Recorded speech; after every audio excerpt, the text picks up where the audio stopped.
These are the things that I wish I knew before purchasing a short-term rental. What's up, guys? My name is Shawn Connors, the Pocono Mountain short-term rental guy. I'm a real estate broker, real estate investor here in the Pocono Mountains, and this page is dedicated to sharing everything that I know about what it's like to own a short-term rental in the Poconos. If you're like me, then you're the kind of investor or person that just takes a chance. They just take an opportunity and run with it. And that's what I did with the short-term rental business. So I was a real estate investor before, had a couple of properties, do have a couple of properties where I live in Chester County in Pennsylvania. And I got bitten by the bug of owning a short-term rental. So I wanted to learn more about it. And then when I started digging into it, listening to podcasts, reading books and all that good stuff, I was like, this is it. This is awesome. I have an experience, my wife has experience in hospitality. We both work in the service restaurant industry, so we know what it's like to give service to people, right? So I took that decade of experience there and then took what I know about real estate, being in the business for 7 years, and I'm like, this is a good fit, right? But I didn't know everything. And this is what I wish I would have known before buying a short-term rental. I do wish I would have known how difficult it really is, and that it's not hands-off at all. It's very hands-on.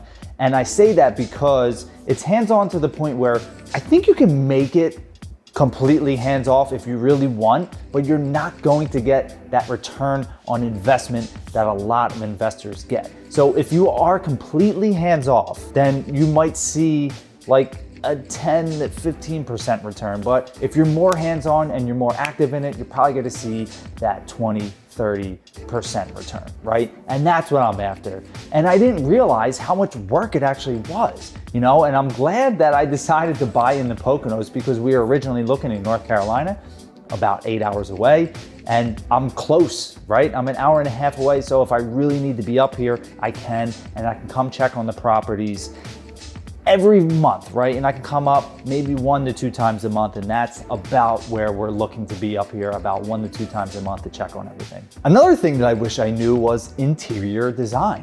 I'm starting to see how important it is to really design the home that makes it very inviting for people. I do not have experience in design, and going back, I'm in one of my properties now, and I do love how it looks, but after seeing so many other people's properties, I get that itch and I'm like, oh my gosh, we can do that.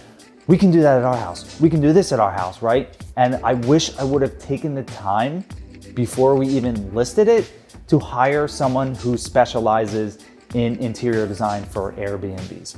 And going forward, 100%, I'm going to actually, when I make offers, I'm gonna make sure that I take into account that fee that I'm gonna have to pay someone for interior design, and it's going to be an expense, but it's well worth it. And I think that if I would have taken that advice that I know now and applied it before and had that information before we bought both properties, they would be more successful. So now we're kind of like going backwards after already been short-term rentals for some time, and now we're just going backwards. But I wish I really would have knew that before buying. And the last thing that I wish I knew before buying was how stressful it can be and how to leverage other people to reduce that stress. We don't come up here and clean after every guest stays, right? We have a cleaner who takes care of that, and it's their job to clean the property, make note of any damage that has been done, and just check the overall cleanliness, right, of the property and make sure that everything is in line. And I wish that I would have looked into the cleaner that we had, that we have now, because they do a great job. I wish I would have found them at the beginning, and I really wish that I would have leveraged more people up front, especially like on the marketing and getting the property out there to a lot of people. I wish I would have got the CRM system that I use, the property management system that I have now. I wish I had that at the beginning, right? But I want you to understand that leveraging other people is a good thing. And the more people you leverage, the less stress you'll have. More leverage, less stress. So take that into account. Don't think you have to do everything by yourself. And that was my biggest issue. I thought I had to do everything by myself, minus cleaning. I knew I wasn't gonna come up here for that.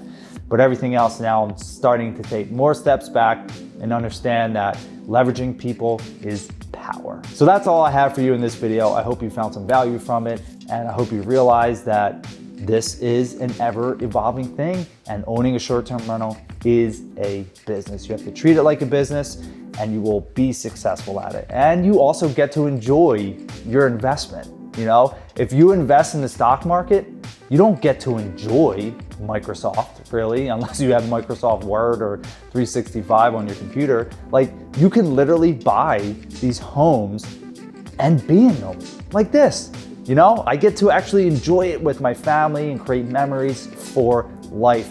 That is the most amazing part about this. Owning a short-term rental is incredible because you get to love it, enjoy it, share it with other people, and also share it with your family. If you want to work together and find your first, second, 10th short-term rental in the Pocono Mountains, click the link below, schedule an appointment with me. Look forward to speaking with you soon. Have an awesome day.